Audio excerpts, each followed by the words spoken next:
welcome back to another video. I hope you're all having a wonderful new year.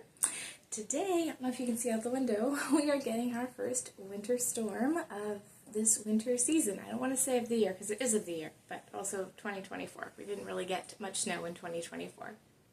Today, I wanted to cozy up and talk about 2025 and moving forward.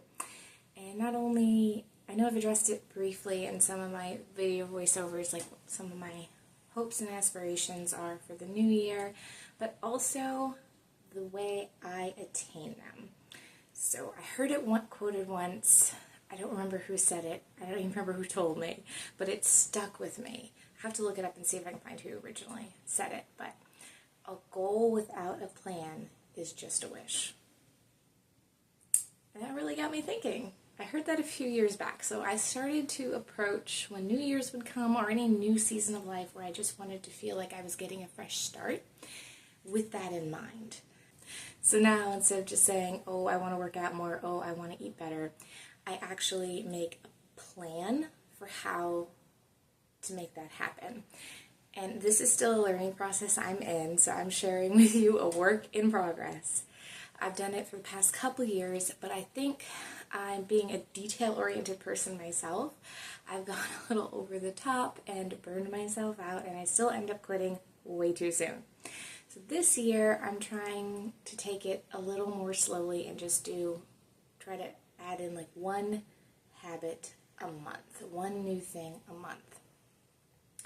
So one of my, I talked about this in a previous video, but one of my main goals for this year is, now I'm past having children, having babies, just to refuel my body, get my strength back, tone it back up. If you've had a baby, you know, if you're a mom, you know, it really does change you physically, and it takes a lot to get that strength back, get your, all your muscles retoned and work back together, everything that fell apart during pregnancy and childbirth.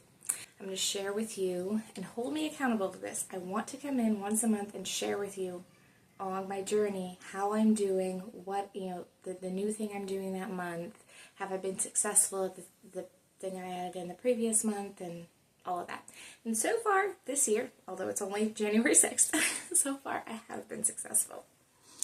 And that is my one thing for that whole journey this month, is I want to start monitoring more closely what I put into my body. Not just saying, oh, I'm going to get rid of junk food, or oh, I'm going to get rid of this or that or the other thing, but just take one thing, add it in. So I did a lot of research on a healthy version of this, but I wanted to start taking super greens. Or I should say a healthy for breastfeeding version of this. One that you can take while you're breastfeeding that won't affect your supply negatively, but only positively. And this one had some pretty good reviews. It had a few, one-star reviews also, with some women saying it just tasted really sweet.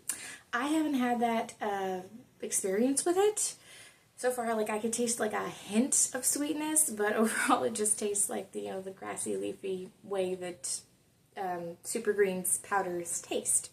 So it's called Booby Mother of Greens. It's the flavor light berry.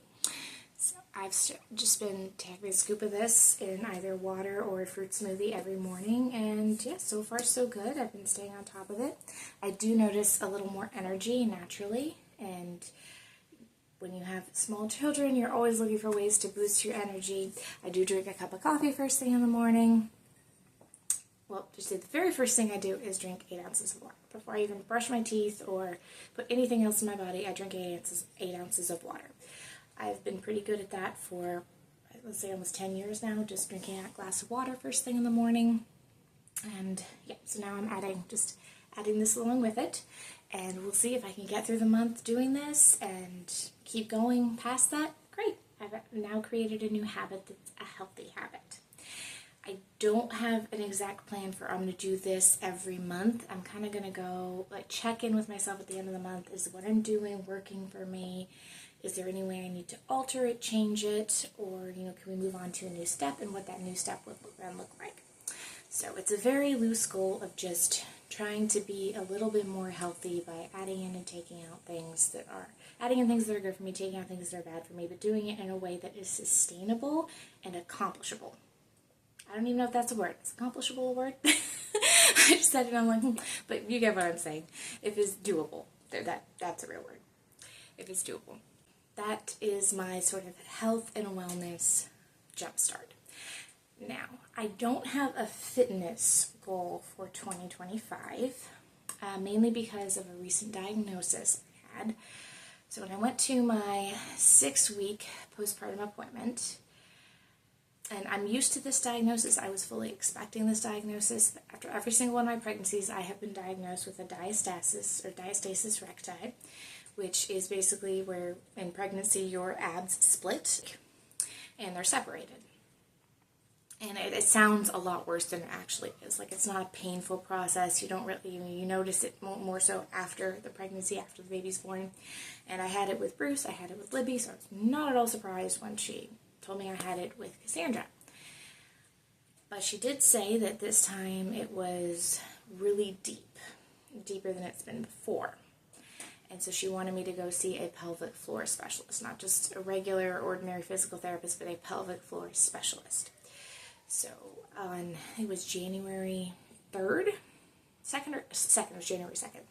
I had my initial intake appointment with the pelvic floor specialist, and she did had me do all kinds of different things to, diagnose just what was going on in my pelvic floor. But she did say, yes, I had a very deep diastasis, and she could definitely help me with that it's going to take time to mend. Mainly because I also have, she didn't give me a specific name for the condition, but basically she said it's where the muscles around my pelvic floor are not providing the support and doing the work that they're supposed to do. And this was likely a pre-pregnancy, like pre-Bruce, my pregnancy with Bruce dysfunction. I just had no symptoms of it. There was no signal anything was wrong. And so no way to really tell until I got sent to a pelvic floor physical therapist. And she said it is correctable. It does take a long time, so we are looking into probably the better part of this year being in some intense physical therapy just to correct that pelvic dysfunction and get my muscles retrained to work correctly. So we're starting that this week. I have a month of appointments scheduled right now. I'm seeing her weekly for right now, and then we'll reassess at the end of the month if we need to continue weekly appointments or if we can go to bi-weekly. So, because of that, I'm very limited in what exercises I can do, and they have to strictly be the ones that the physical therapist tells me I can do.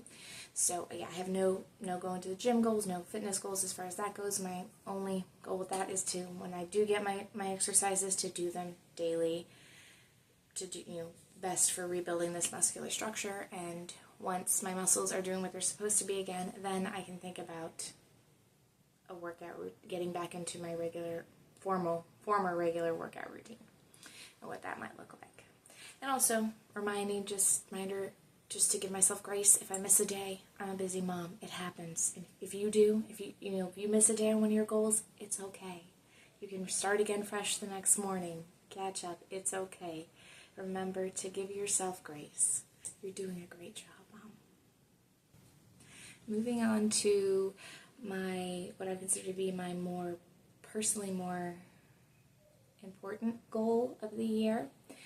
And that is in line with improving with my mental health, the chaos in your brain, the constant talking, the other voice, quieting the chatterbox, and focusing on mental stability and just internally, emotionally, feeling more at peace and more at calm all of the time.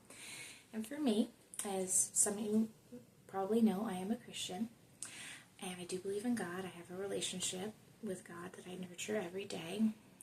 But for me, going forward into this new year, I want to be more intentional with beginning every day with just a few minutes of reflection and meditation and prayer to start my day off right. Just like taking that the first thing I'm putting into my body is water to kind of jumpstart that. The first thing I want to consume before touching my phone or touching anything in the world hopefully before any of my kids wake up is just taking 5 minutes to meditatively and prayerfully start my day. So I'm starting off with the right mind space and self-centeredness. I'm not pulling myself out of bed feeling groggy and dragging and snappy with my kids. No, I want to be peaceful and present, calm and loving with my children and my husband and life in general, just maintaining more of a mental peace. And then ending my day at the end of the night, I am pretty good at doing this, but sitting down, having my devotional time, a more intense time in Scripture with God, really pouring out my griefs, my wants, my desires, my gratitude, what I'm thankful for, and just ending the day with that same peaceful mind space so that I'm living with more mindfulness and peace and more presence with God every moment. In that, I do have a small tool I want to share with you all. When I went to church yesterday, so today is Monday, I went to church yesterday. My pastor started a new series with the new year called I Think I Kind of Want to Change. And the sermon just blew me over. And it is, even if you're not a Christian, I think you can benefit from just the real life applications that he talks about, just for attaining more of that mental and inner peace. And that's what I'm thinking, mental peace. The word I'm looking for is inner peace, achieving more of that continuous inner peace. And it really did. It just blew me over. It is such a powerful message, and it is such good stuff that I want to share it with you guys. So I have linked it in the description box below. If you are interested, please go ahead and check it out. And I will continue to link every sermon in the series. Our church's sermon series are usually 4 or 5 weeks, sometimes a few more than that. And I'll just link every sermon every Monday so that you guys can see it. And I hope that planning with you and sharing my strategies for how to accomplish what I want to in 2025 has been helpful to you and helped you create a plan of your own.